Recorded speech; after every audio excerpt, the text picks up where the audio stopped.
Bonjour les amis, je vous espère très bien portant. Alors, bienvenue dans cette séance de pratique euh, du langage R. Alors, c'est une séance live.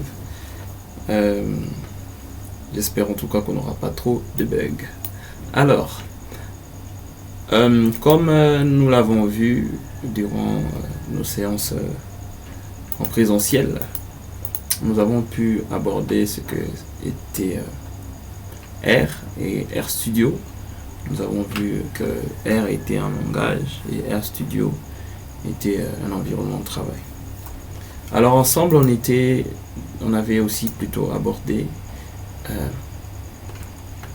les différents onglets qui composaient RStudio et tout. Donc nous avons l'onglet environnement là où nous pourrons voir les différentes variables créées, historiques pour voir. Ici j'ai l'historique de toutes les commandes du projet. L'historique contient alors l'historique de commandes, connection qui contiendra les différentes connexions et ces onglets qui pour l'instant voilà, qui ici va contenir les builds du projet. Git si le projet est connecté à Git tutoriel pour les tutos. Le tuto provenant de RStudio en fait a créé tout un onglet pour apprendre directement à partir d'ici. Files pour voir tous les fichiers du projet. Plots pour voir les affichages de graphiques directement. Package pour voir tous les packages qui sont chargés, non chargés, téléchargés ou non téléchargés. Alors, rapidement, nous allons voir déjà exécuter notre tout premier script ici dans R pour créer notre première variable. Alors je reviens sur cet onglet, j'enregistre. Pour exécuter, je peux juste pointer mon curseur sur la ligne qui sera exécutée. J'appuie sur CTRL puis Enter. Quand j'appuie sur CTRL Enter, ça exécute la ligne qui a été sélectionnée. Donc carrément, je sélectionne les instructions à exécuter et puis j'appuie sur CTRL et Enter. Par la suite, vous voyez ici que dans l'environnement, la variable x a été créée avec la valeur 10, comme il a été décrit ici. Correct. On va essayer d'afficher donc x fois 10 fois 2. On a aussi vu ensemble les opérations arithmétiques. X fois 2, allez, ça donne 20. J'ai l'affichage ici. Okay. Excellent. Alors, ici, on va voir, parce qu'on l'a déjà vu, l'installation d'un package, le chargement d'un package avec library require pour vérifier si un package existe ou pas. Et cette méthode, ou disons cette fonction de base, va elle renvoyer false si voilà, les packages n'est pas trouvé. Et on va essayer d'aborder ensemble aussi Pacman qui lui voilà, est une librairie qui va nous permettre, au travers de sa fonction pilote, de charger un package tout en vérifiant si le package existe ou pas. Après ça, de télécharger si nécessaire, donc s'il n'existe pas, et puis charger le package après vérification ou installation. Donc on va essayer de le faire. Ici on va installer par un reader. Rapidement, moi j'ai reader pour vérifier si un package existe. Vous pouvez juste venir sur cet onglet pour vérifier. Donc moi j'ai reader, je vais taper cette instruction, mais je vais en fait couper cela, installer. Voilà. Ok, on va ici, ça me demande même de le mettre à jour, mais bon, moi j'ai dit non. Do you want to restart? No, cancel. Moi j'ai déjà cette librairie en fait, mais au cas où, allez. Voilà, ça réinstalle, mais je vais couper. Voilà, je coupe. Vous attendrez l'installation jusqu'à la fin. Alors ici, vous devez charger. Alors après ça, on utilise la fonction, d'accord, la fonction library qui existe dans le package des bases DR pour charger une librairie. Alors, je tape cela. Je vais charger la librairie Reader. Alors, pour charger une librairie, c'est très simple. Reader, comme ça. Ctrl Enter, ça charge. Vous voyez que je peux aussi charger une librairie à partir d'ici. Je peux détacher la librairie et charger la librairie. Détacher ou charger à partir d'ici. Ctrl Enter. Ça coche directement. Alors, je vais zoomer pour que vous arriviez à voir. OK. Alors, on passe. Require, lui qui permet de vérifier si, disons, si un package, d'accord, oh, les mots m'échappent, si un package est installé ou pas. Alors, c'est une condition classique. Require renvoie false si le package n'existe pas. Donc, s'il existe, il renvoie true directement. Donc, ici, par exemple, on va vérifier si Reader est installé. Je dis ici, je vais faire par exemple la vérification s'il est installé. Print, plutôt.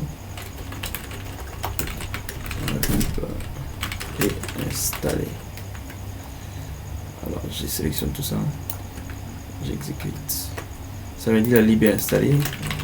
Else. Si la librairie n'était pas installée, alors on aurait écrit la librairie n'est pas installée. Voilà. Alors, nous, on va, parce qu'il ça renvoie false, on va normalement mettre ça. D'accord. Si la librairie n'est pas installée, qu'est-ce qu'on fait? Alors, on va installer la librairie Reader. Sinon, on charge la librairie. Voilà, on charge directement Reader. Carrément comme ça. Et tellement que cette condition n'est pas propre. Alors, qu'est-ce qu'on va faire normalement? On va éviter d'utiliser require, library ou install packages à tout moment. On va carrément installer Pacman. D'accord?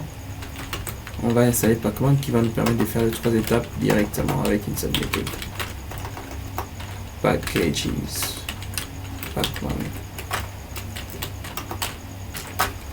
Alors, j'ai aussi déjà installé Pacman. Je crois que j'ai Pacman chez moi. Ok, Pacman est là, il est même chargé. Alors, ce qu'on va faire, c'est quoi? Je vais essayer d'exécuter. Ça me dit la même chose, vous allez l'installer. Donc, et puis après, on va charger Pacman Library. Pacman. Ok, donc on voit que Pacman est installé. Si j'ai des et chargé, si j'ai des charges, des tâches, charge, voilà, il est chargé correctement. Ok, alors, on va passer. Voilà, ça c'était pour installer et charger Pacman. On va essayer de charger ggplot2 et dplyr. Ok. Ok, on va essayer d'installer ces deux librairies là avec Pload. Alors, Pload qui vient désormais avec Pacman. On va l'utiliser ggplot2 et dplyr. Si je tape donc j'ai encore les deux librairies déjà installées aussi. Ctrl Enter. Les deux librairies sont déjà installées. Donc du coup, pas d'installation. Parce que Pload en lui va d'abord vérifier si les librairies sont déjà installées. Sinon, on télécharge. Et on charge après. Donc chez vous, ça va sûrement télécharger et puis charger par la suite. Donc on passe. Et vous pourrez, donc cet exercice a déjà été effectué. Le type de données et les structures de données. Alors, des bases, déjà, vous le savez, dans différents langages de programmation, nous avons des types de données. Les double, float, integer, string, char, boolean, and so on. Ici aussi, donc nous avons des types de données déjà connus. Nous avons des double, les integer, character qui peut être string ou char dans différents langages, boolean qui ici est logical. Je vais copier tout ça, venir en bas ici.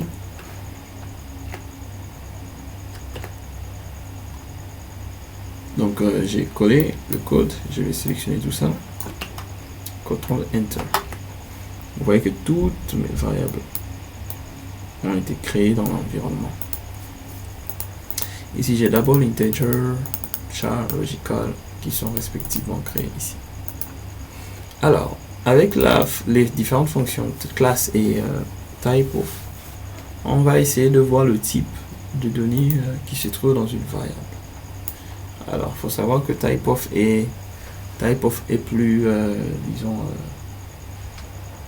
est plus basique que class. Ça veut dire que typeof donne le type, en vrai, dans la fonction ou la méthode class se trouve typeof. Alors, bon, c'est pas le moment de voir tout cela, mais vous verrez quand même la différence. Alors ici, je vais taper par exemple class of A and type of A. Donc classe de A, donc class of A. Donc class of A, control enter, numérique. Control enter de type of A, double. Alors, déjà il faut savoir que tout double est un numérique, d'accord? Donc c'est un disons un nombre, comme ça serait en JavaScript. Donc c'est un nombre. Class renvoie lui le type un peu plus global. Et vous verrez que c'est un peu différent avec les integers parce que les integers ça donne partout integer. Donc retenez juste pour l'instant que les deux classes permettent de donner le type de données, d'afficher le type de données qui sont dans une variable. Bon, on va de temps en temps utiliser typeof. Donc pour l'instant on enlève le class. Type of B, ça donne integer. Type of C, character. Type of D, logical. Donc pour des booléens. Alors, rapidement on passe. Les vecteurs. Alors les vecteurs, donc pour ceux qui programment déjà, vous savez déjà que les vecteurs sont en fait... Un vecteur c'est comme une liste ou une suite de données. C'est une liste, d'accord? Une liste qui a une taille fixe. Et ici, on va faire la même chose. Il y a déjà trois manières de créer des vecteurs. En tout cas, trois manières pour l'instant que nous verrons. Pour créer des vecteurs, on va utiliser soit la fonction C, soit la fonction sec, ou soit la fonction rep. Alors, nous verrons la différence entre les différentes fonctions. Premièrement, nous allons créer une liste qui va contenir ces... Disons, je veux créer une liste qui va contenir 4 éléments. Alors c'est simple. Pour créer la liste, j'appelle ça note comme c'est déjà écrit. Ici comme ça. Je mets C entre parenthèses. J'ai dit 1, 2, 3, 4. Donc ma liste va contenir la valeur 1, 2, 3 et 4. Ctrl Enter, je vois que ma liste elle est créée. C'est une liste de nombres de 1 à 4. Et voici les éléments 1, 2, 3, 4. Et ici, nous avons vu que notre liste contenait plusieurs valeurs de plusieurs types. Je vais coller, copier. Voilà. Des nombres allant de 1 à 5. Quels sont ces nombres? 12, 15.5, 8, 19 et 14. Donc, nous avons 5 éléments. Et il faut savoir que ici, en R, on commence à compter dans une liste à partir de 1. On ne compte pas à partir des 0. Comme ça serait dans d'autres langages de programmation. Et on peut aussi multiplier tous les éléments de cette liste par un nombre. Comment on fait? Ici, je peux par exemple dire, je veux multiplier chaque élément de la liste par 2. Et on voit que ici j'avais 12. 12 fois 2, ça donne 24. 15.5 fois 2, ça donne 31. 8 fois 2, ça donne 16. 19 fois 2, ça donne 38. 14 fois 2, ça donne... Voilà, 28. Donc je peux aussi faire... Je peux dire aussi que j'aimerais par exemple... On continue. Ici, générer une liste. J'aimerais avoir une liste aléatoire, d'accord, avec des éléments aléatoires étant compris entre x et y. La fonction qui nous permet de générer des éléments aléatoires, c'est la fonction sec. Donc générer une séquence. Pour ceux qui ont fait du Python, ils sauront que range permet de faire la même chose. Alors ici par exemple, j'ai dit je vais générer des codes des étudiants. Les codes, alors j'utilise la fonction sec. La fonction sec me demande de donner la valeur ou de donner l'intervalle des valeurs. Ici, premièrement, je vais donner la valeur minimale qui sera non incluse. Je vais dire par exemple 1. Et je vais donner la valeur maximale qui sera incluse dans la génération, tout ça, des données. 20.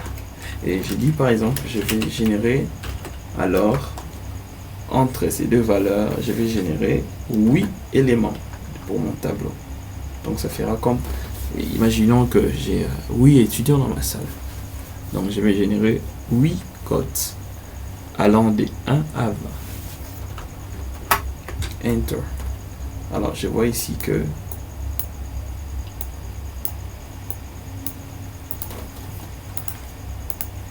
ok, je vois ici que cote, la variable cote a été créée avec 8 valeurs, de 1 à 8, et en 1, ah oui, ok, 1 est inclus aussi. Okay. 1, 3.71, 6.43, 9.19 et jusqu'à la fin. Alors, une chose aussi, j'ai oublié de mentionner que le L vient en fait préciser que la valeur est vraiment un entier. D'accord? C'est comme un casting. Pour ceux qui savent, dans la programmation classique, pour caster une valeur, je peux par exemple faire ceci. Si j'étais disons en Java, je ferais alors, j'ai comme ma var code comme ça, et pour caster j'aurais fait int d'une certaine valeur.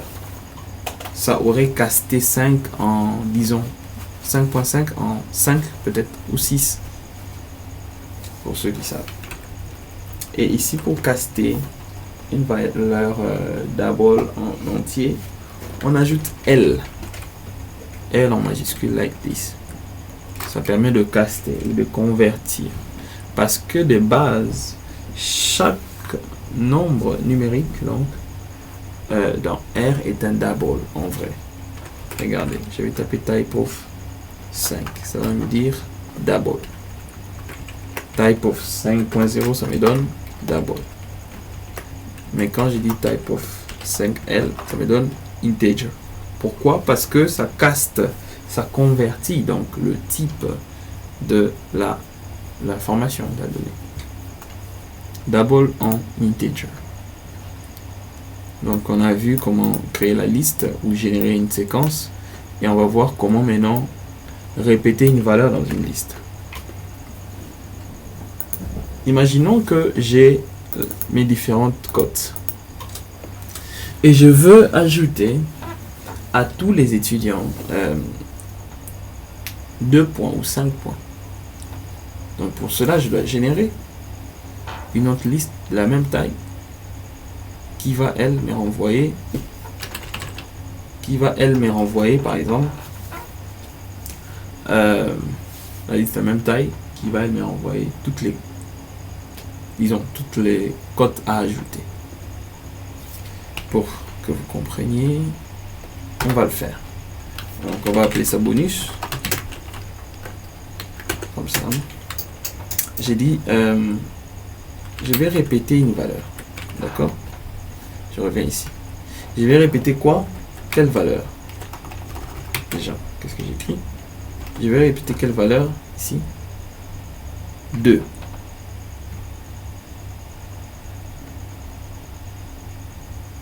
Ok, 2.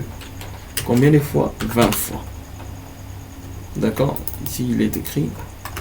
Pour voir la documentation, vous n'avez qu'à taper rep.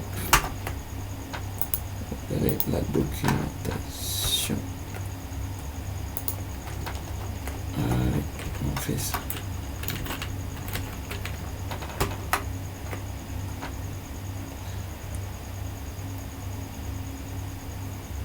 Okay, what is that?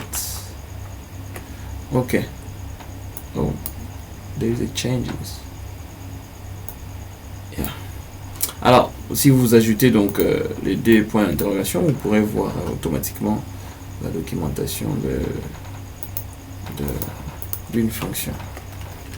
Et normalement, ça devrait passer même avec un seul. Voilà. Normalement, ça passe avec un seul. Donc, ça dit que ça n'a pas la documentation des rec. Oh, j'écrivais rec. Rec, voilà. No documentation for rec in specified package like. Ok. Don't worry for that. Alors, je vais exécuter ça. Bonus, could not. Rec. Rep. Oh. Oh. Quelle erreur. Comment j'ai pu. Ok, voilà. Voilà, donc rep. La méthode rep qui permet de répéter une certaine valeur un certain nombre de fois. D'accord? Times. Super. Donc on a la valeur 2 qu'on va répéter 20 fois. Mais moi je ne veux pas répéter 20 fois. Je vais répéter 8 fois. Donc j'ai dit ici 8 fois. Allez. On efface ça. 8 fois. Ah, ok. Ok, on a généré différents bonus. On a 1, 2, 3, 4, 5, 6, 7, 8. On a 8 fois 2 dans la liste bonus. Alors, et pour cela, donc je peux par exemple faire maintenant, j'ai mes potes plus les bonus. Comme ce sont deux tableaux de même taille, ça va faire l'addition directement. Ça va additionner. Donc on aura ici 1 plus 2, ça fait 3. On a 2 plus 3.71, ça fait donc 5.71, tout ça. 8 ici, ici 11 quelque chose, voilà. 13 et ainsi de suite. Voilà. Les deux manières de créer des vecteurs. Alors, ça, vous pouvez faire l'exercice vous-même. Alors, on a vu que quand on faisait type of 5.2, ça nous renvoyait double. Alors, on peut forcer maintenant le casting. Parce que j'ai dit que lorsqu'on fait... non. Qu'est-ce que j'ai fait? Lorsque j'ai fait ça, ça me renvoie la valeur en entier. Mais il y a d'autres manières de faire le casting ou de forcer le casting. On va utiliser dans cet objet as, on va utiliser plusieurs fonctions qui permettent de, je me répète, donc de convertir ou de caster une valeur. On va faire par exemple as numérique pour considérer une valeur comme étant un numérique. Si je suis like, j'ai par exemple un string, d'accord, qui lui contient 5, je peux le caster en numérique. Donc ça me donne 5 en numérique. Si j'ai une chaîne de caractères qui, désolé pour le bruit, qui en vrai contient un nombre à l'intérieur, ça peut me renvoyer cette valeur là en numérique. Ici par exemple j'ai as logical. Alors, as logical, c'est quoi? On peut par exemple considérer une valeur comme étant du booléen. Donc, tout ce qui est rien est considéré comme 0. Tout ce qui est quelque chose, tout ce qui est une valeur, bon, quand je dis rien, en vrai, rien aussi en programmation est une valeur, mais tout ce qui est vide, valeur vide, est considéré comme 0, et tout ce qui est une valeur est considéré comme 1. Disons, 0 est considéré comme 0. False. D'accord? As logical, encore une fois de 5. 5 est une valeur, donc true. Donc vous savez, pour ceux qui ont déjà fait la programmation en Python et dans d'autres langages, vous savez que quand on fait le casting d'une valeur en booléen. Si la valeur est considérée comme nulle ou vide ou empty, ça va renvoyer false. Sinon, ça renvoie true. Donc, on peut faire cette conversion ici. S numérique pour convertir un texte en nombre. Vous pouvez faire ceci ensemble. On peut faire ceci ensemble. Donc, vous pouvez le faire aussi vous-même. On va essayer de voir la valeur minimale de notre table cote ici. Plutôt la moyenne, mine. Désolé, je voulais normalement commencer par ça. Voilà. La valeur minimale, pour voir la valeur minimale, c'est min, M-I-N. D'accord. Et pour voir la moyenne, c'est en anglais, on utilise min. Et pour voir la valeur maximale d'un tableau ou d'une liste d'un vecteur, voilà. Non, j'ai dit tableau, mais un vecteur. Un vecteur. Donc un tableau de taille 1. Donc nous avons ici la valeur maximale. Et si on fait max de bonus, on n'aura que 2 parce que c'est la seule valeur qui existe ici. Okay. Et par exemple, on ne peut que par exemple, si on veut afficher seulement des valeurs dans ces vecteurs, des valeurs qui sont au-delà de 4, on ferait comment? Alors on ferait notes. On veut chercher toutes les notes qui sont au-delà de 4. Et on affiche que toutes les notes qui sont au-delà de 4. Supérieur ou égal à 4, alors on ferait ça. Mais par exemple, si on fait supérieur à 3, on affiche ça. Supérieur ou égal à 3, on affiche. Ah, ok. Super, ah, ok. Supérieur ou égal à 3, on affiche ça. Voilà. Alors, ici, par exemple, ça nous permet de faire quoi? De générer des bonus pour autant de notes que nous avons dans la liste. Les matrices. Les matrices sont des vecteurs de taille XY. XY, dont on a tel nombre de lignes et tel nombre de colonnes. Et cela veut juste dire ceci. Alors, j'ai par exemple ici ce qu'on appelle un vrai tableau. Comme ça. Allez. Voilà. Ici, nous avons un. Bon, disons 1, 2, 3, 4. Ici, nous avons 1, 2, 3, 4. Donc, ces tableaux, cette matrice est de taille 4 x 4. Parce qu'on a 4 lignes et 4 lignes et 4 colonnes. D'accord? Voilà. Alors, on va rentrer là. On va faire notre matrice. Et je vais expliquer comment ça marche. Déjà, premièrement, que fait la fonction matrix? Qu'est-ce qu'elle fait? La fonction matrix va générer des valeurs allant des 1 à 9. On va générer des valeurs allant de 1 à 9. Et puis, on va dire que nous avons besoin de 3 colonnes. Et la fonction va faire quoi? Va diviser toutes ces valeurs-là en 3 parties. En 3 lignes et 3 colonnes.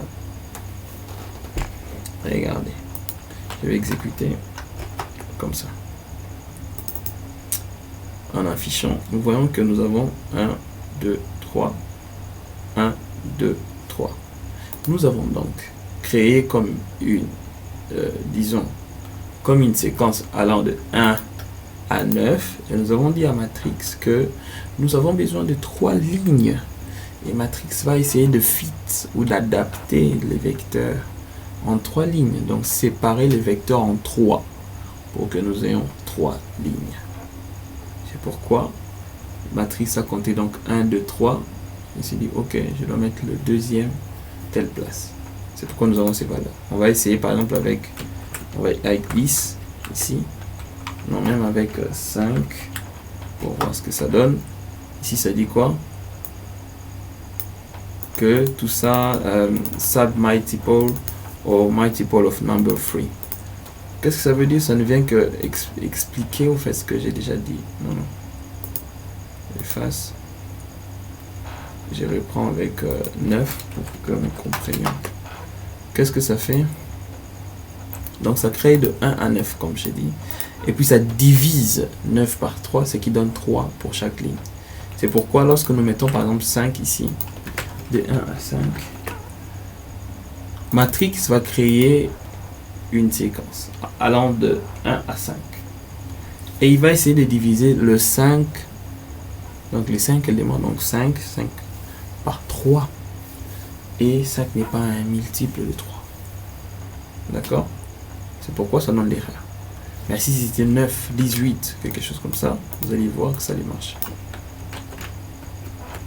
18, qu'est-ce que ça fait? Ça me crée plusieurs colonnes. Donc ça va créer de 1 à 9 valeurs pour la liste. Et ça a divisé ces valeurs-là en 3. 1, 2, 3. Voilà. Ok. Alors, pour voir les nombres, plutôt la somme de lignes. Ah, il est une. Pour voir la somme des lignes, on ressomme. Qu'est-ce qu'on fait?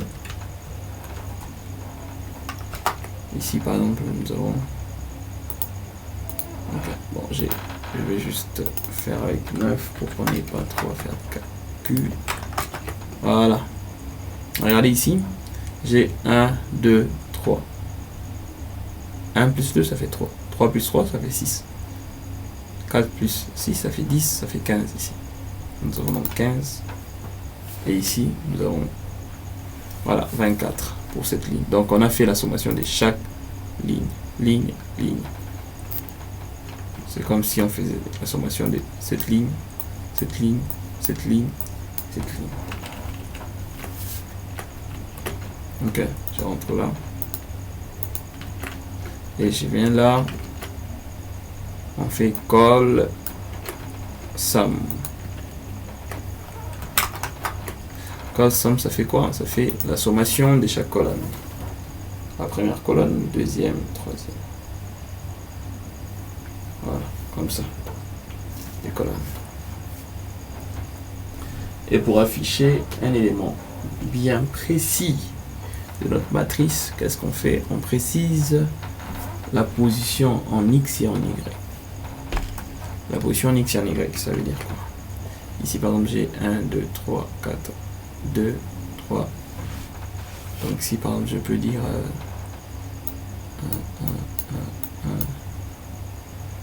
3, 3, 4. Ici, j'ai 2, 2, 3. Ok. J'ai mis les différentes valeurs. Alors, pour afficher 1 ici, 1 est à la 40e ligne, 1, 2, 3, troisième ligne. C'est 1 ici à la 40e colonne, 1, 2, 3, troisième colonne. Donc ça me fait quelque chose comme ça. D'accord? Alors je vais rentrer là.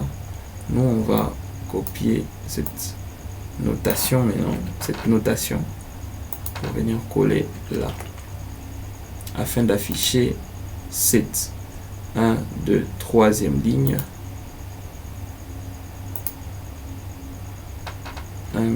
On voulait afficher, non, on veut afficher l'élément qui se trouve à la deuxième ligne, 1, deuxième ligne, troisième colonne, c'est ça, ça va donner 6. Donc exécutons. Voilà, 6. Donc nous avons la deuxième ligne, troisième, ça va donner 6. Ok, on avance. Le mini-projet permettait de générer des données. Alors, des 0 à 20, 12 données, et d'en faire 4 lignes. Ici, on va exécuter ça. On va faire ça ensemble. La fonction simple permet aussi de générer, hein, d'accord, une matrice. Nous avons ici math score. Nous avons donc généré aléatoirement, c'est comme une sec, donc la fonction simple contient en elle la fonction sec aussi, qui permet de générer aléatoirement les données. Okay. Nous avons généré des données allant de 0 à 20, 12 données qui est multiple de 4, hein, d'accord, c'est pourquoi on a fait 12 divisé par 4, ça nous a donné 3 lignes, 3 colonnes, et plutôt 3 colonnes et 4 lignes, ok, correctement. Et vous pouvez faire la suite pour afficher les listes. Une autre manière de faire une liste. Alors, nous avons mis des vecteurs ensemble. Et ici, nous avons des listes. Les listes, elles, peuvent contenir, d'accord, plusieurs types de données aussi. D'accord. Ici, on peut regrouper. Comme c'est écrit, pourquoi? Pour regrouper des objets de types différents. Des vecteurs, des matrices, des data frames ou des résultats de fonctions qui peuvent être des nombres, des strings et autres. On va créer notre première liste. Ma liste.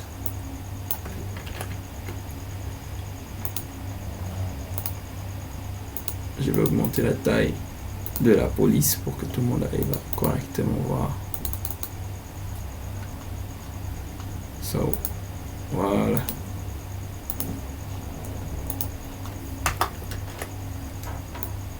Je crée ma première liste. Ma liste, elle est là. J'ai donc ma liste, j'ai étudiant qui est un character, j'ai notes et stats qui est le résultat, voilà, de la fonction summary. Ok, on avance. Alors, on va voir comment afficher une valeur de, bon, quand je dis valeur, un élément de ma liste, d'accord? Parce qu'on peut voir un élément d'un vecteur ou d'une matrice, hein. On peut accéder au premier élément d'une liste, d'un vecteur, c'est simple. Note 1. Premier élément de la liste, ici note 1, nous avons 12. Premier élément plutôt d'une matrice, nous aurons donc, on avait déjà quelle matrice? Maths. J'ai 1. Qui m'affiche le premier élément, d'accord. Alors, pour afficher un élément d'une liste, genre, je vais faire juste ma liste $, et je sélectionne l'élément, j'ai étudiant note, puis je peux l'afficher comme ça.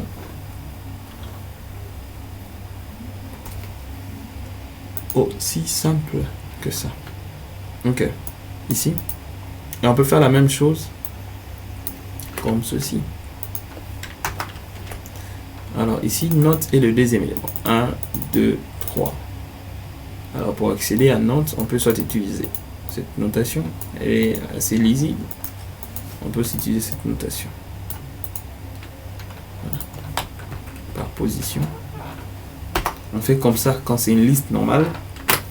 Plutôt quand c'est un vecteur, on fait ça quand c'est une liste de deuxième élément de la liste. Correct. Alors on passe. Vous ferez alors cet exercice.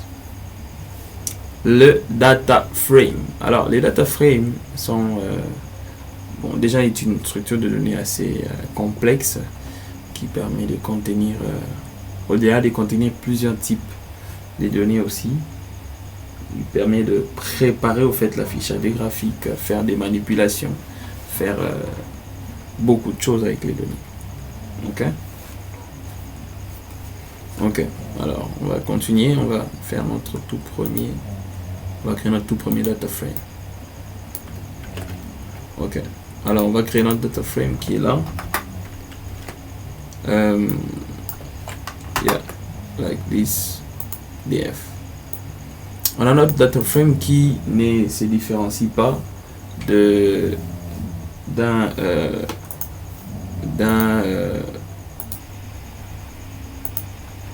donc voilà, comme je disais, on a créé notre premier data frame.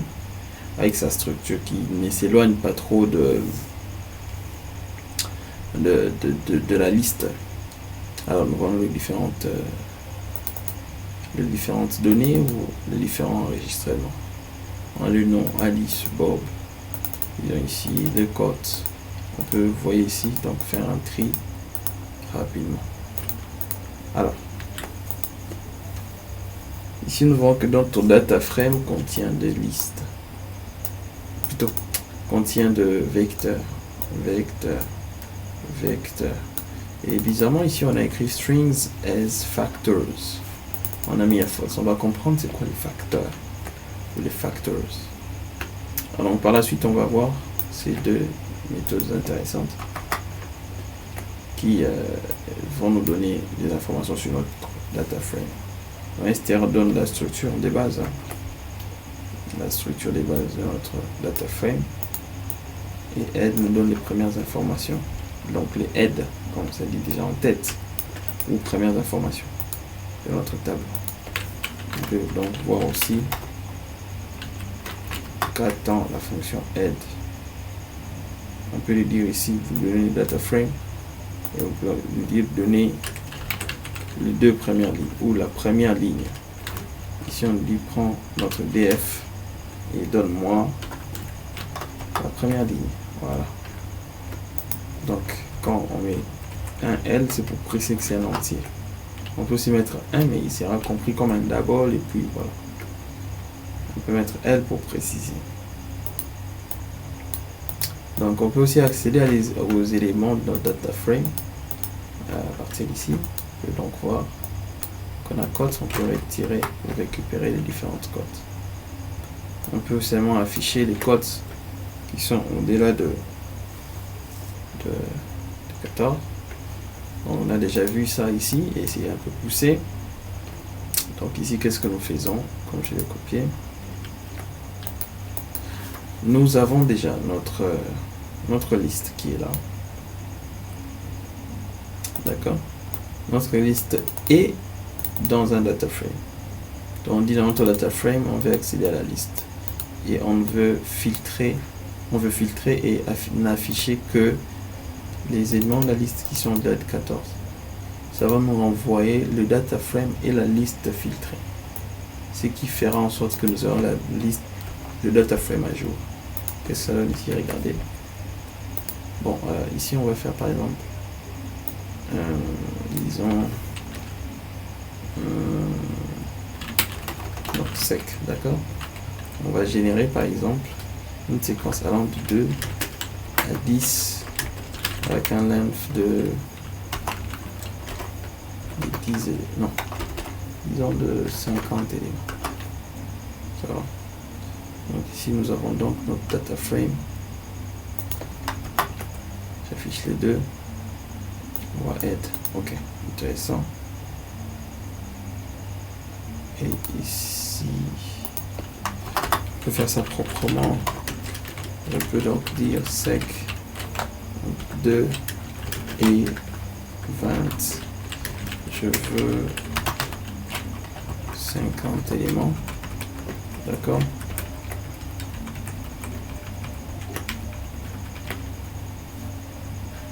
Ok. Faut que ça ne complique pas. Je mets ça ici. Quand j'exécute tout ça, ça me donne la même chose. Donc je mets là, add, c'est pareil. Alors, on va donc, pour ne pas aller loin, afficher, on peut le faire directement comme ça, df, note. On voit que nous avons notre liste qui est, notre vecteur qui est là, avec les différentes cotes. On ne veut renvoyer que les cotes, alors, toutes les cotes qui sont supérieures à 14. On voit que ça nous renvoie tout un vecteur avec des trous et des fausses. Parce que ça fait une vérification pour chaque élément de notre liste. Okay. Est-ce que cet élément est supérieur? Est-ce que cet élément est supérieur à 14? Ou inférieur ou égal? Voilà. Ça nous renvoie à cette liste des logical. D'accord? Et si nous passons cette liste de logical à notre df, comme ça. La liste qui renvoie à cette condition ici sera utilisée comme filtre dans notre df final. D'accord? Allez. Voilà. On met la virgule pour séparer les différents éléments. Voilà, ça nous renvoie tous les éléments qui sont supérieurs, ou tous les enregistrements qui sont supérieurs à 14. Voilà. Et vous aurez à faire un petit projet pour ça. D'accord? Ok.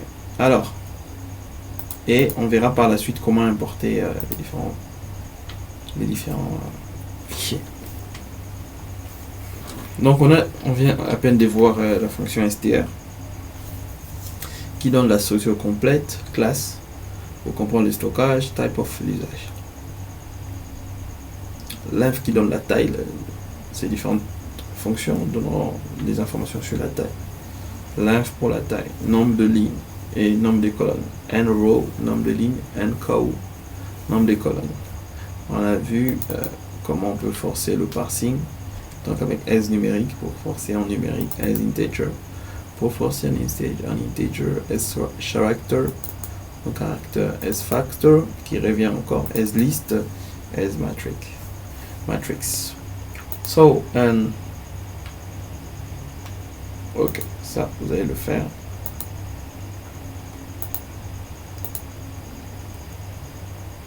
Un facteur et afficher ces niveaux. Alors, bon, comme c'est affiché, on va le faire directement. Alors, qu'est-ce qu'on va faire ici? On revient là. On va le faire avec notre tableau. On va dire que le df des notes sera s factor des df.notes. Voilà. Qu'est-ce que ça donne ici dans le df? Qu'est-ce que ça donne? On voit que ça ne donne presque rien. D'accord? Alors, les S-factors, c'est quoi? On ne saura peut-être pas voir ça ici. Mais les S-factors préparent en fait les données à être groupées, à être considérées comme étant des types. D'accord? Comment je peux l'expliquer? Par exemple, ici, nous avons des données qui ont des types. Bon, plutôt. Ici, nous avons des données qui sont des types booléens. D'accord? Ou logical. Mais on ne saura pas faire un groupe. On ne saura pas facilement grouper ou faire un affichage classique avec ça. Regardez, comme c'est écrit ici, on va faire un level des classes. On va faire un level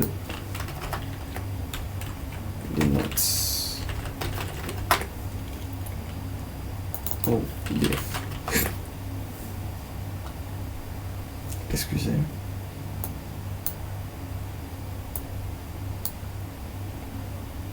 Ici, on affiche les différents levels. Alors, on va essayer de le faire là. Avec, c'était quoi? Quasar. Ok. Qu'est-ce que j'ai fait? Oh. J'ai mis mes données.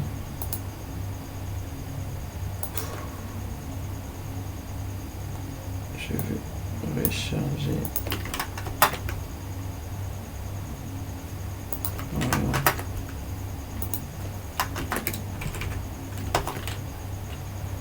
Allez.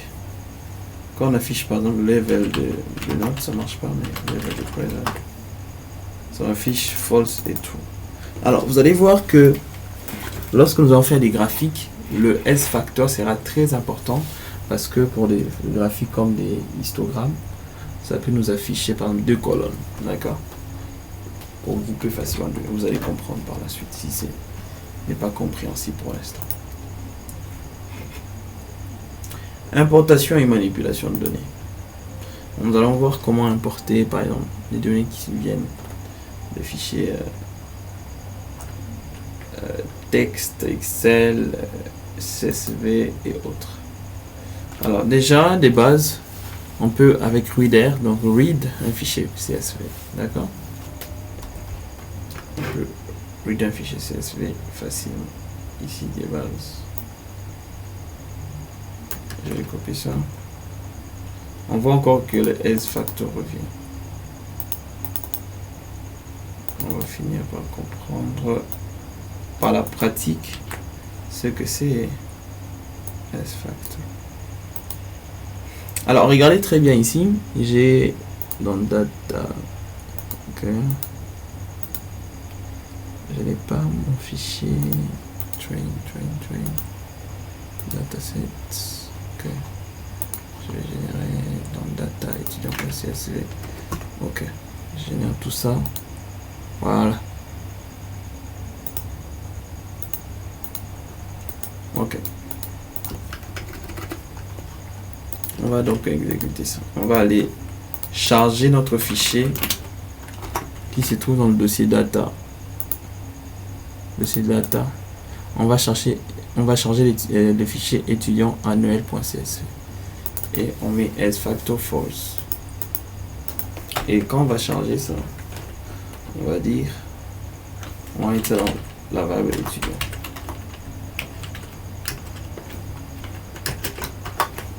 Chargé, hop. Et on voit ici que l'étudiant a été chargé comme étant un data frame, parce qu'on peut voir le type.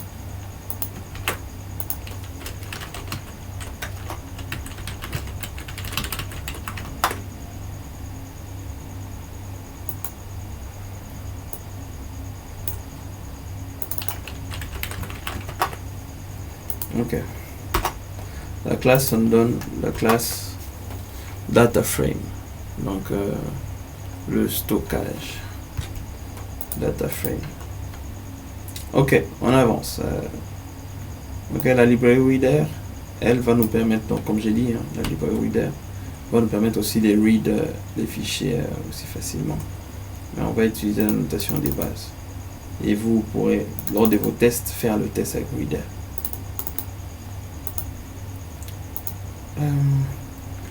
Oui, tu en as déjà. Ok, nous avons testé la classe, ça a donné data frame, et le type, ça nous a donné classe. Parce qu'il considère. Oh, I'm doing étudiant. Ouais, donc parce qu'il considère que les data frames est constitué des listes et tout. Alors, vous pouvez voir la documentation de comment fonctionnent les deux méthodes et vous allez comprendre correctement. Alors, par la suite, on va voir comment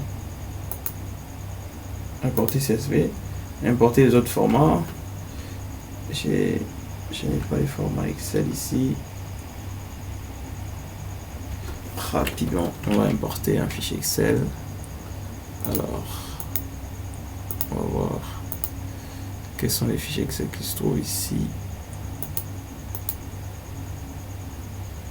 Alors, on va juste copier un fichier Excel qui se trouve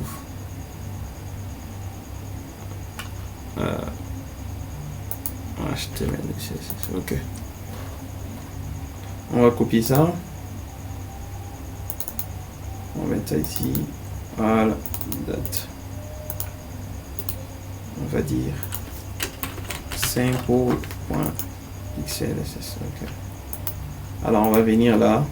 On va installer la librairie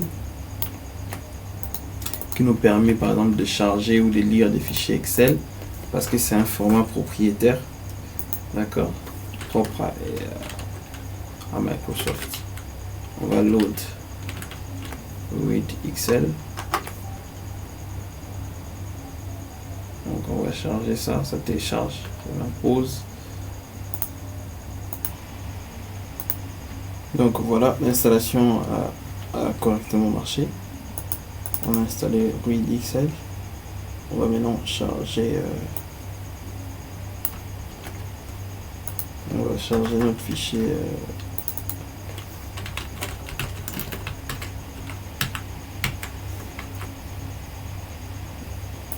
ok, le fichier il est là, simple. On va charger avec la sheet 1. Ça dit que ça ne trouve pas la sheet.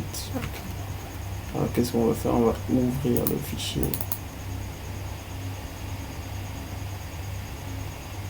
pour voir comment s'appelle la première sheet. Alors ici, qu'est-ce qu'on va faire? On va appeler ça F1. Alors F1, on enregistre. On va appeler ça F1. Ok, chargé correctement. On voit ici que tout ce qu'on avait vu là-bas a été chargé aussi ici. Correctement. Alors, c'est comme ça qu'on importe les données Excel. Donc, ici, c'est comme ça qu'on peut importer les données tabulaires dans des textes simples.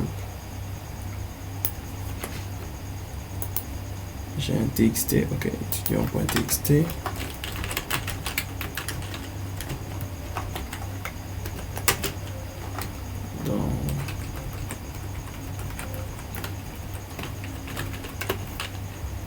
Data, dans le dossier data, on part chercher étudiant.txt. C'est comme ça qu'on importerait données tabulaires correctement. Ok. Alors, les différentes fonctions qu'on a déjà vues. str qui donne l'information globale. Summary qui donne les informations statistiques. Any qui trouve s'il y a quelque chose quoi. Is in ni not a number dans un DF. Vous allez voir aussi comment l'utiliser. Calls sum. On va voir la somme de colonnes. Et is na, c'est comme une fonction, c'est comme si on faisait une condition aussi, d'accord? Et ça va renvoyer une autre liste ou un vecteur des valeurs logicales, true, false. Et dans call sum, on va juste compter ces nombres. Regardez.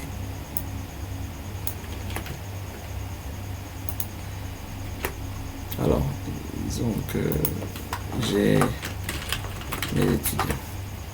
Ici, j'ai mes étudiants. Donc, je peux faire même un view des étudiants. Oui, d'accord. Alors, je peux faire ici is na. Y a-t-il des nombres incorrects? Plutôt, des valeurs incorrectes? Non. D'accord? Non. Et si j'ai fait is na, ici, ça me renvoie des false. Maintenant, si j'ai dit any na, ça va me renvoyer aussi un false parce qu'il n'y en a pas. D'accord? Parce qu'il n'y a pas de na, des valeurs na dans notre vecteur. Il n'y a que des false partout. Et on va voir ici le nombre de colonnes.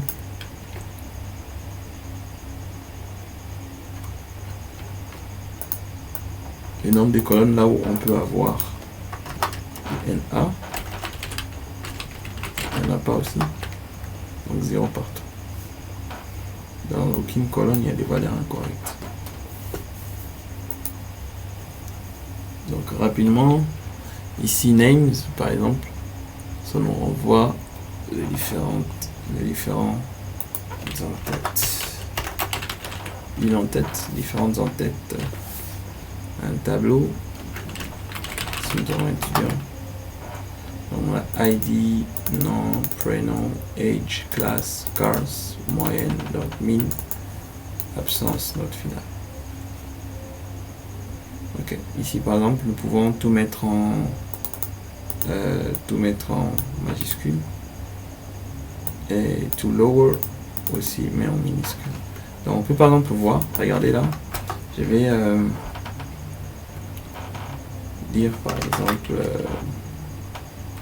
étudiant, d'accord, étudiant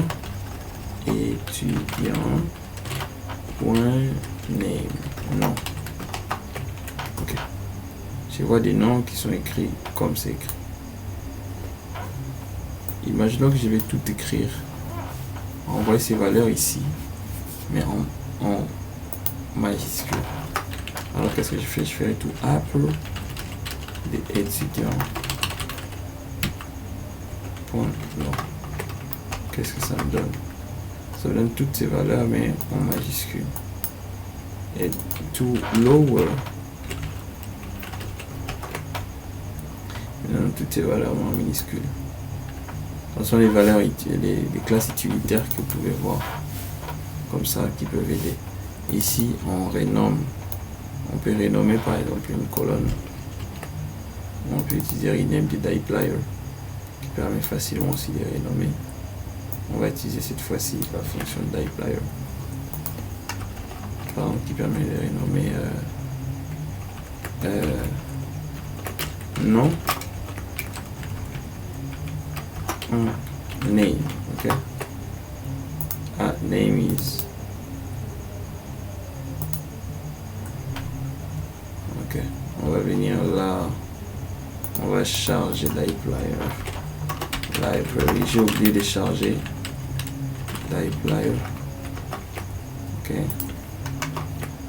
voilà. Can't rename columns that doesn't exist.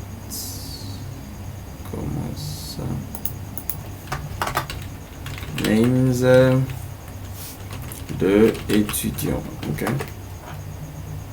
on a la colonne là.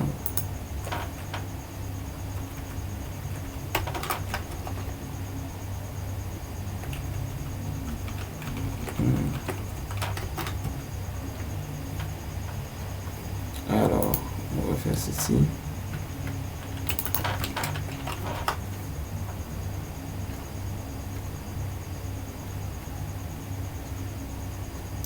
On va prendre ça.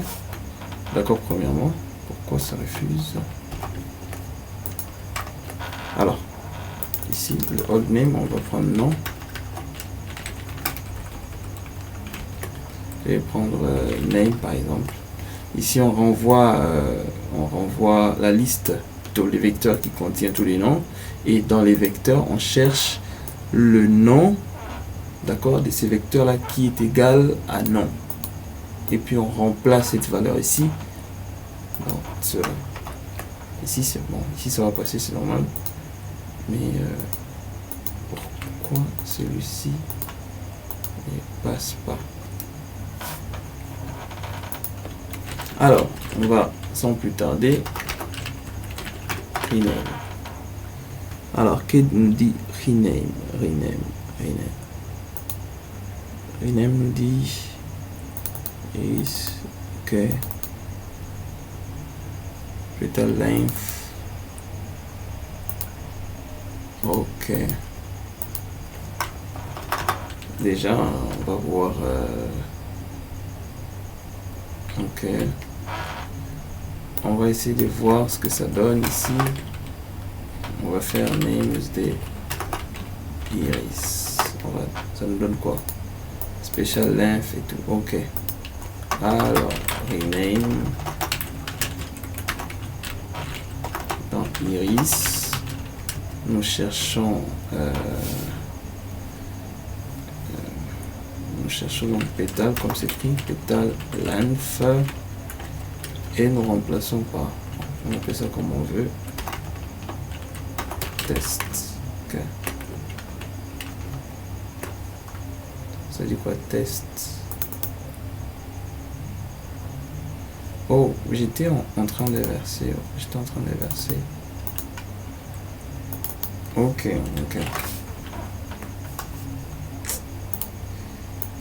Alors, on va copier ça, les amis. On va copier, ce sont des fonctions utilitaires.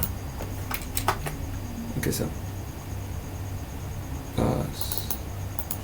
Alors, ici, dans notre étudiant, oh, il s'est fait tard. Dans notre étudiant, on va dire name égale non. Oh, c'est ça. Ça fait tard. Ok, on continue. Mais j'ai bien écrit ici.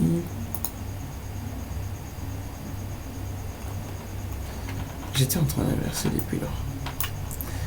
Voilà, on continue les amis. Alors, l'exercice, ça vous allez faire vous-même. Bon, la solution. Pourquoi j'ai montré la solution? Ok. Alors, je vais continuer en vous montrant quelques astuces. Bon, pas astuces, hein.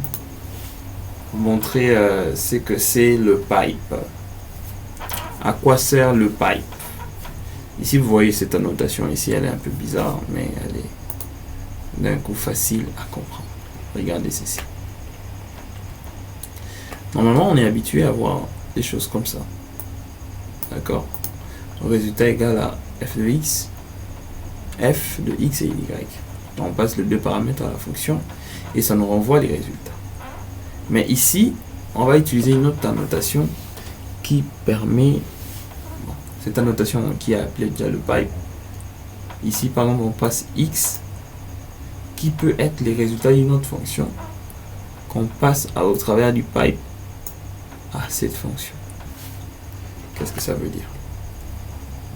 Regardez ici, on a df, donc le data frame. On dit que dans le data frame, nous avons par exemple ici nous avons âge, nous avons score dans le data frame.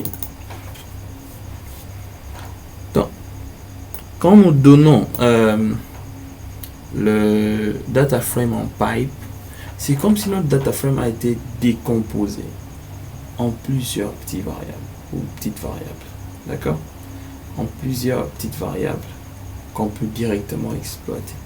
Pour ceux qui s'y connaissent en PHP, ça serait comme l'équivalent de la fonction explode, qui permet d'extraire dans un tableau, plutôt d'extraire les différents keys d'un tableau, les différentes clés d'un tableau comme étant des variables. Ok. Et c'est ce qu'on va faire ici.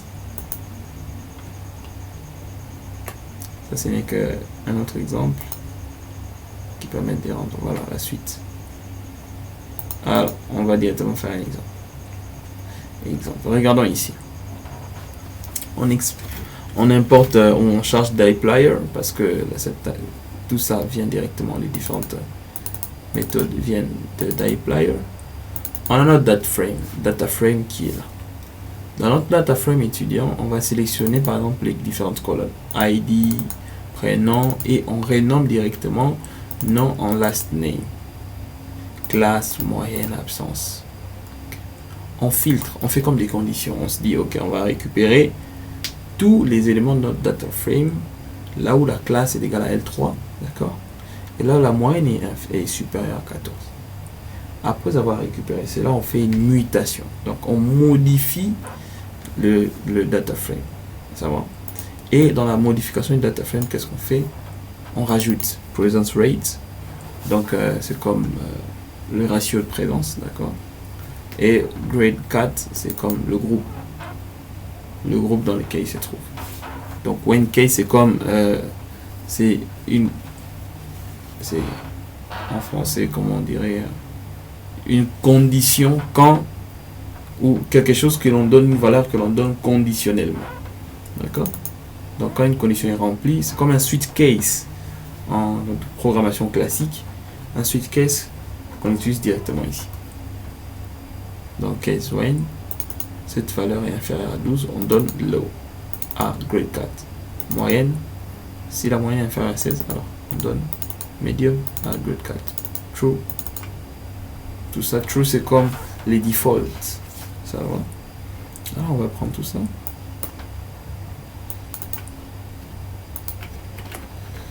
on va les coller là.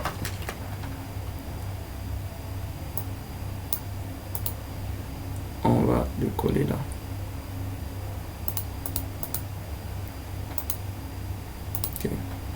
Et bon, déployer déjà chargé. Ici, nous on a étudiant. Est-ce que nous avons la colonne ok, toutes les colonnes sont là. Je vais donc exécuter tout ça.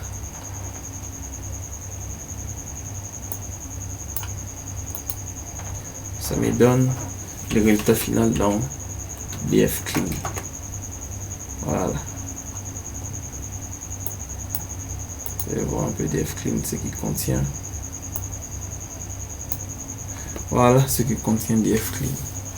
df clean contient notre df data frame avec déjà les noms qui a été changé, la classe, la moyenne. On a ajouté les presence rates avec les mutates et le grade 4 qui a rajouté comme une catégorie de grades pour chaque étudiant. Essayons de comprendre. Qu'est-ce qu'on a fait? On a pris notre data frame, on l'a explosé, on a passé avec le pipe, qui est l'équivalent des pipes, c'est normalement comme ça dans l'autre langage, mais ici on écrit tout ça. On a dans notre data frame, on a sélectionné ces différents éléments. Après avoir sélectionné ces différents éléments, on passe encore les résultats de cette fonction au pipe. D'accord? Qu'est-ce qu'on fait avec les résultats de cette fonction? On passe au pipe. Ça vient dans cette autre fonction. Ici, qu'est-ce qu'on fait? On fait la condition. Dans le df, on retire la classe. On vérifie que la classe est vraiment égale à L3. Et là où la moyenne de notre data frame est supérieure à 4. Et on prend encore les résultats de cette fonction qu'on passe encore à cette fonction mutate. Qu'est-ce qu'on fait dans mutate? On retire à l'intérieur de notre df la clé absence et la clé moyenne. On effectue tout ça. Et le résultat des mutates avec les deux colonnes ajoutées, on les passe dans arrange qui permet de faire le tri. Donc c'est tout ce que ça fait. Et ici je vous présente l'équivalent en Python. Par exemple ici comment on ferait avec Panda. On importe le CSV, query tout ça. On fait le sort, d'accord, pour faire le tri. Et ici on utilise le pipe. Par exemple Panda. Voilà. Pipe est là. Pipe my filter. Add one filter scroll et tout. Donc pour ceux qui font du Python, ils savent. Donc vous pouvez déjà à partir d'ici faire simplement ceci.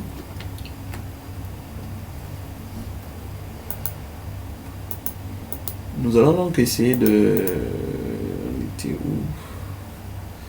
voir, parce que j'ai introduit la fonction group by et la fonction group by summarize.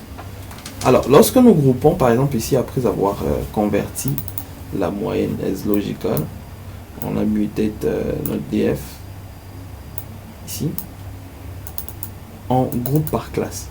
Après avoir groupé par classe, on aimerait encore pour chaque élément du data frame final faire comme parce qu'on a fait des groupes, donc on a groupé, donc pour chaque groupe, parce qu'on n'aura plus ici, regardez, je vais copier tout ça, on va faire ça étape par étape, okay. Pour ne pas que ça vous complique, je vais m'arrêter là.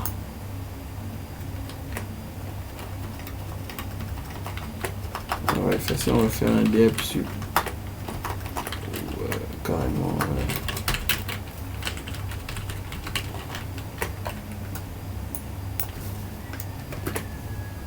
ok. Donc on voit que jusqu'ici on a sélectionné le prénom. Ici on peut pas me dire post nom, hein. C'est juste pour que vous voyez comment on renomme, mais Ça n'a pas vraiment de sens.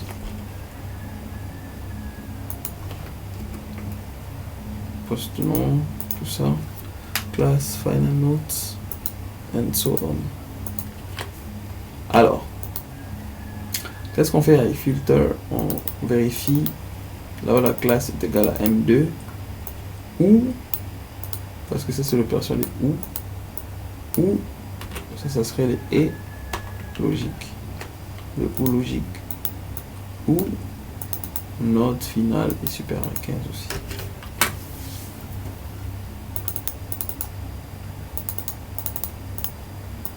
Donc après avoir fait ça, qu'est-ce qu'on fait?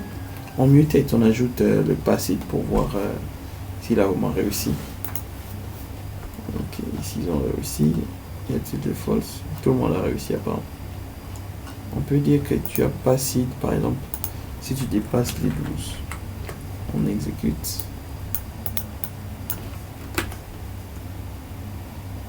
Ok, il y a des ceux qui ont false maintenant, ok. Parce qu'ils ont inférieur à 12. Excellent. Maintenant, après, ce qu'on voudrait faire, c'est quoi? C'est faire un group by ici. Dire que, ok, j'ai récupéré tout ça. J'ai récupéré tout ça, mais je vais grouper par classe. Ça va? Si j'avais fait un et logique, je n'aurais retiré que ceux de M2 qui ont supérieur à 15. Mais ici, j'aimerais voir soit ceux qui ont M2 ou ceux qui ont une cote supérieure à 15, à 12.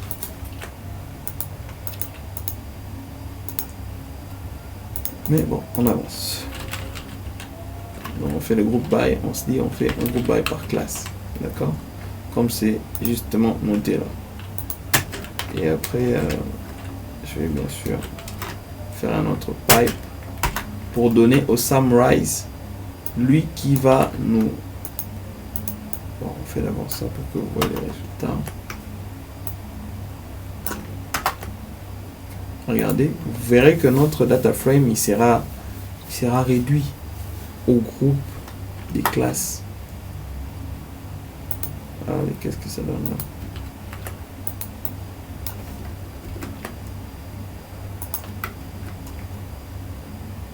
Ok, alors on met des tout directement pour voir comment il synthétise.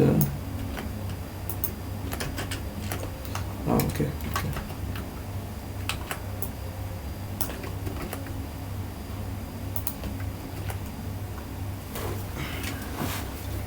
Voilà, nous arrivons à le voir. Donc pour observer, on doit directement faire le summarize. Je pensais que ça allait passer, mais bon, pas tester les choses en live, sinon ça marche pas. Alors ici, donc nous avons notre mutate qui est là, le groupe by, donc on groupe par chaque classe. Et après le groupe by, on voudrait récupérer pour chaque classe, faire la moyenne des moyennes. Donc j'ai appelé ça MM, vous pouvez appeler ça comme vous voulez. On peut dire ici M total. Je réexécute. Voilà, M total comme on veut. Donc la moyenne pour chaque...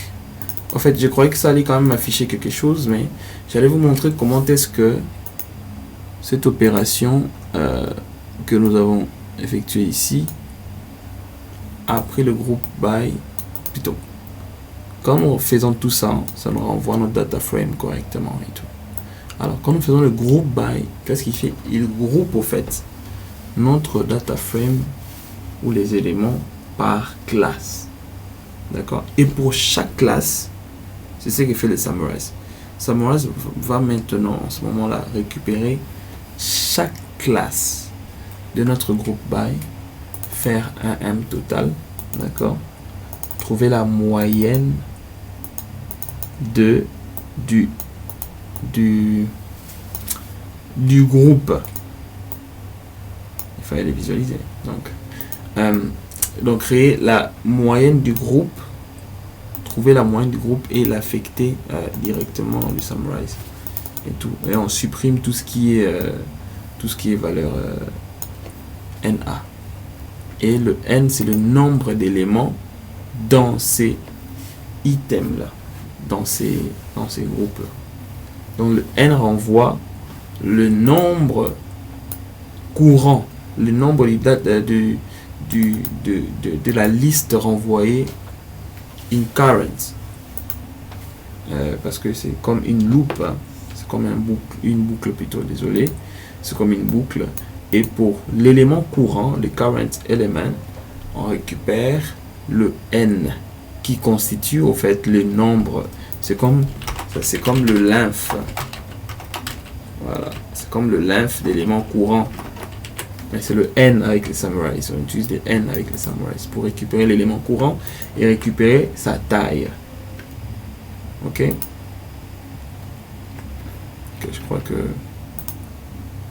inner déjà enregistrement. On avance. L'exploration de données. Ok. Pourquoi explorer? Pour voir ou vérifier les données, l'exactitude et tout ça. Alors on a déjà fait quelques fonctions importantes pour l'exploration. Tout ça. Mais on va précisément ici attaquer l'analyse descriptive qui n'est qu'une analyse statistique des données. Donc par exemple ici nous avons la moyenne, la médiane, ici le SD1, nous allons voir ce que c'est. Les summary qu'on a déjà vu qui renvoient toutes ces informations statistiques d'un data frame.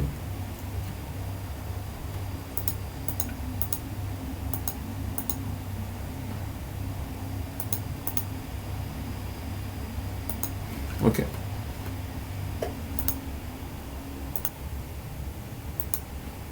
Ok, petite pause et on revient. Alors, nous étions ici, là où on parlait de fonctions statistiques des bases. Ok, alors on avance. On va déjà travailler sur ça. En premier lieu, on va copier, on va coller là. Étudiant. Alors, nous voyons ici que il nous est renvoyé des informations importantes de notre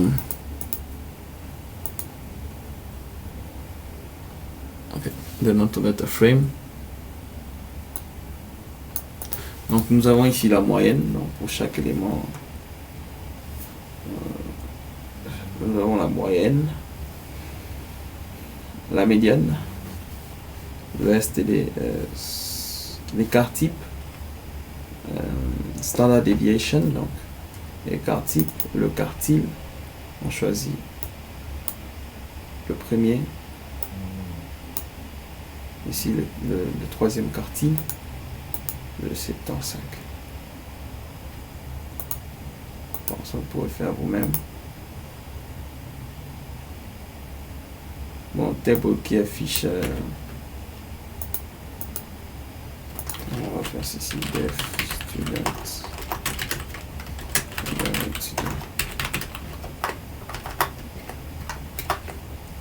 Ok, table qui lui affiche les différentes données avec les en-tête directement.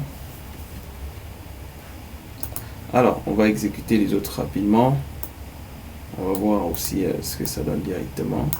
Count qui voit les différentes données, count les nombres de données, mutate pour ajouter pour chaque élément compté, ajouter le point qui est l'élément courant divisé par la somme, donc ça fait comme le point qu'on affecte la ponctuation. Ok, allez.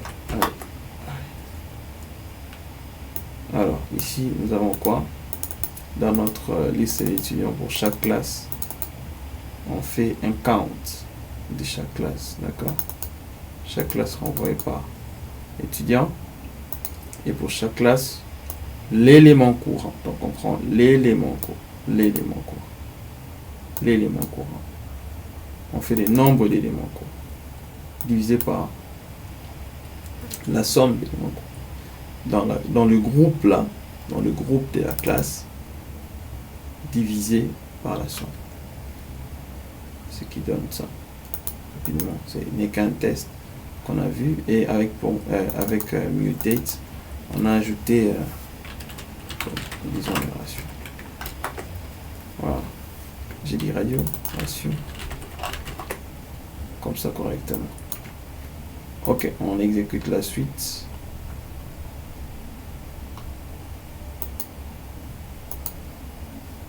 Ok, fonction des bases pour faire la moyenne par catégorie, type lay et aggregate. Alors, je crois que on peut quand même continuer. On a déjà fait 1h26. Ok, on va continuer rapidement.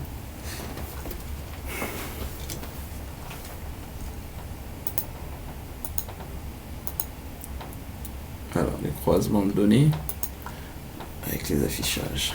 On va faire le premier croisement, la moyenne par catégorie.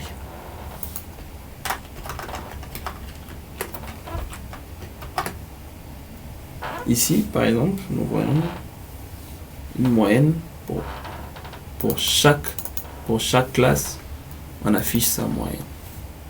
Et on utilise, bien sûr, la fonction min pour faire la moyenne. La fonction qui est passée en paramètre pour appliquer. En fait, on aurait pu créer aussi notre fonction ici. On a appliqué, mais ici on a passé la fonction min en paramètre pour que pour chaque classe, on affiche la moyenne de chaque classe. Parce que chaque classe a sa moyenne. Alors ici, facilement, donc on va voir.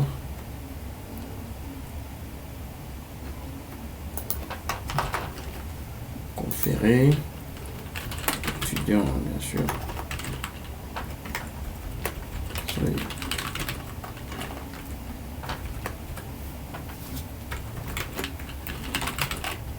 Ce n'est qu'une annotation, les dièses que vous voyez là.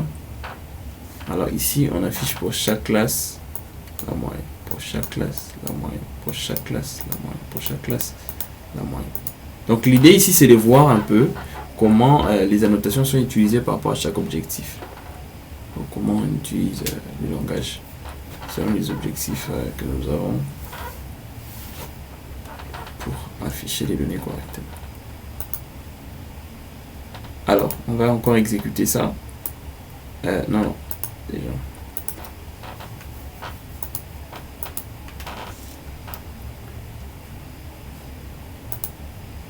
Ici, on me dit quoi? Calculer la moyenne et l'écart type des absences pour chaque cours. Afficher les résultats sous forme de data frame triés par moyenne absence décroissante. Qu'est-ce qu'on fait ici? Donc, nous avons notre data frame, donc étudiant chez nous. On va grouper par cours. Donc, pour chaque cours, on va plutôt grouper les étudiants. C'est pour chaque cours, selon les cours. D'accord? Et on va faire comme un summarize. Pour chaque groupe, je ne sais pas si jusqu'ici vous avez compris à quoi servait le summarize. Pour chaque groupe de notre cours ou de notre groupe by du résultat de cette étape, qu'est-ce qu'on fait? On trouve la moyenne des absences et l'écart type qui est le SD. Tout ça, le min et le SD proviennent de dplyr. Alors on supprime les groupes qui ont été créés et puis on fait le tri à la fin, ce qui donne les résultats que vous aurez quand vous allez exécuter tout ça. On peut même l'exécuter directement avant de passer à la visualisation.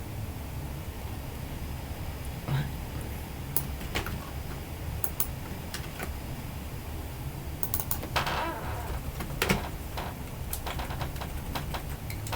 On directement afficher les résultats.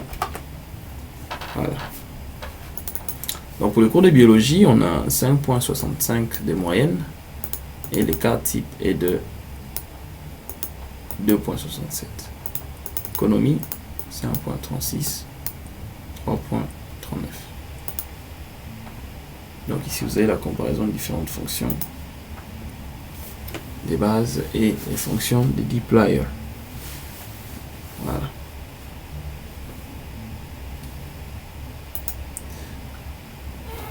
La visualisation de données qu'on va faire avec ggplot.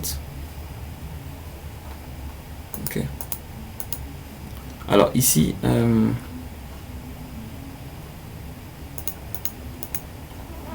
me reste quelques slides. Voilà, j'ai fait 1h30. Alors, les graphiques quantitatifs. Qu'est-ce que je veux dire par graphique quantitatif? Regardez ici. Visualiser des observations sur différentes plages des valeurs. Ici, nous avons un histogramme. Premièrement, on va copier. Ça, c'est un affichage classique avec les fonctions des bases. On voit notre histogramme qui est là. On affiche la moyenne de tous les étudiants. On a les messages principaux qu'on a mis par mail, les Xlab, moyenne, message qu'on affiche ici, texte, et le breaks. D'accord. Comme la hauteur maximale que l'on peut avoir. Si j'ai mis 100, alors il affiche proportionnellement à 100 qui sera la plus grande valeur. La plus grande valeur. Voilà. Mais non, on met un 10 pour... voilà. On n'est pas trop avoir des zooms. Ok. On va aussi essayer avec ggplot pour voir ce que ça donne un peu plus beau.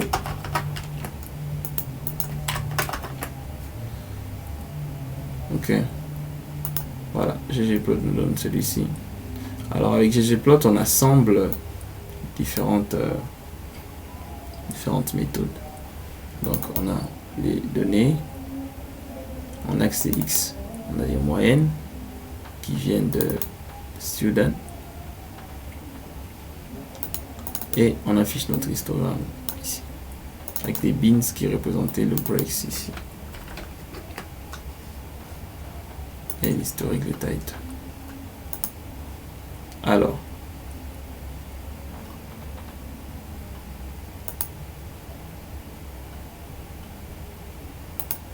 on continue, on continue. Alors vous-même vous pouvez tracer l'histogramme facilement et on n'a pas encore exécuté les autres scripts. Ok, les box plots. Ok, j'ai failli sauter. C'est vraiment très facile.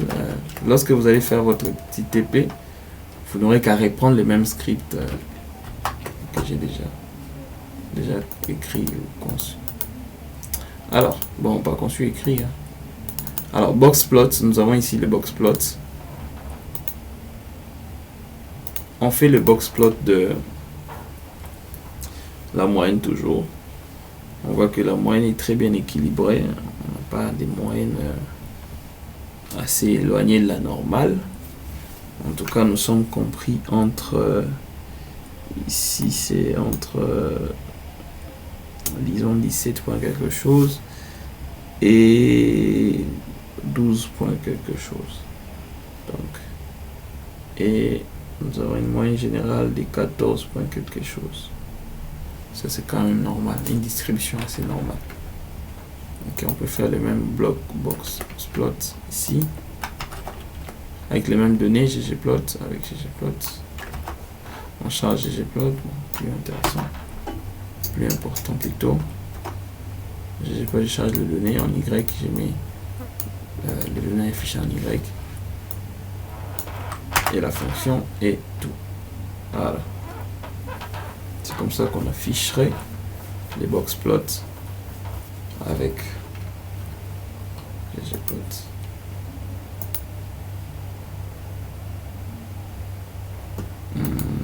Bon, ça c'est pour l'exercice. Je vous renverrai aussi les différentes mises à jour que j'ai pu effectuer. Tout ça. Alors ici, on va faire le bar plot. On va voir comment afficher les bar plots classiquement avec R.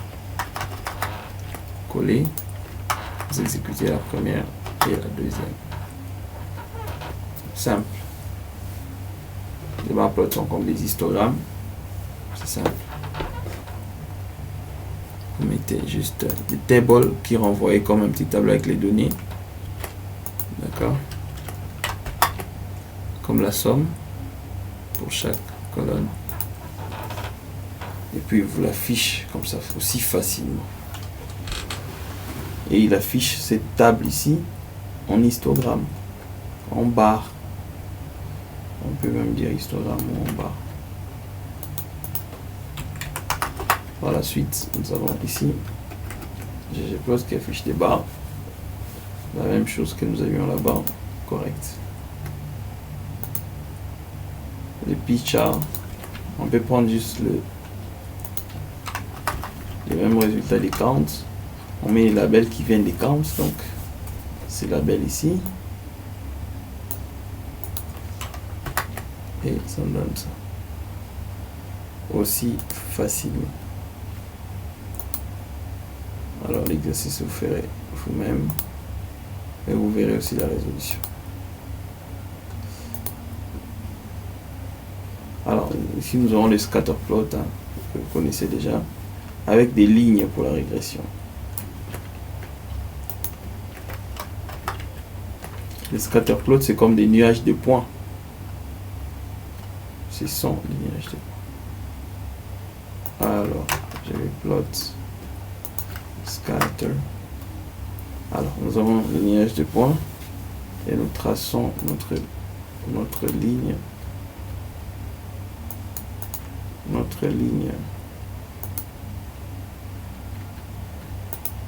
Nous traçons notre ligne. Là, la ligne noire que vous voyez. Alors, j'exécute encore celui-ci pour voir comment on a fait le scatter point directement avec ggplot. Voilà, avec ggplot, ça donne ça. Alors, on exécute encore les autres parce que vous aurez à lire et à comprendre. Aussi en même temps. Box plot groupé. Voilà, je crois qu'on a fait assez de temps.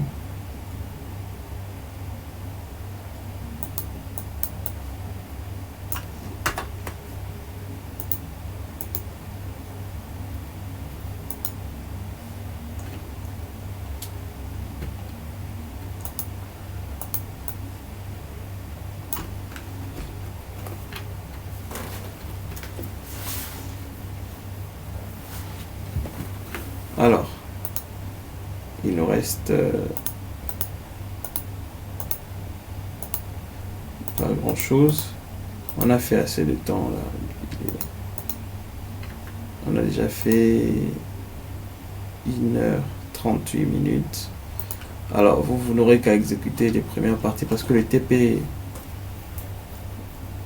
ce qui fera l'objet de notre TP, ou de votre TP, disons, ce sera les premières parties, hormis ce qui a à partir d'ici. Alors, je vous dirai quoi faire. Et vous lirez alors tous les documents que je vous renverrai et vous exécuterez tous les codes. Vous comprendrez comment ça marche. Vous lirez la documentation et ferez le TP qui vous sera demandé. Vous verrez ici que je n'ai pas tout détaillé. Donc, il y a des choses qui restent encore à découvrir. Donc, vous les découvrirez. Et parce que effectivement, je n'ai pas tout dévoilé. Donc vous lirez aussi la documentation de chaque fonction pour voir comment ça marche et pourquoi. Et vous allez présenter votre travail le mardi. D'accord. Merci à tous.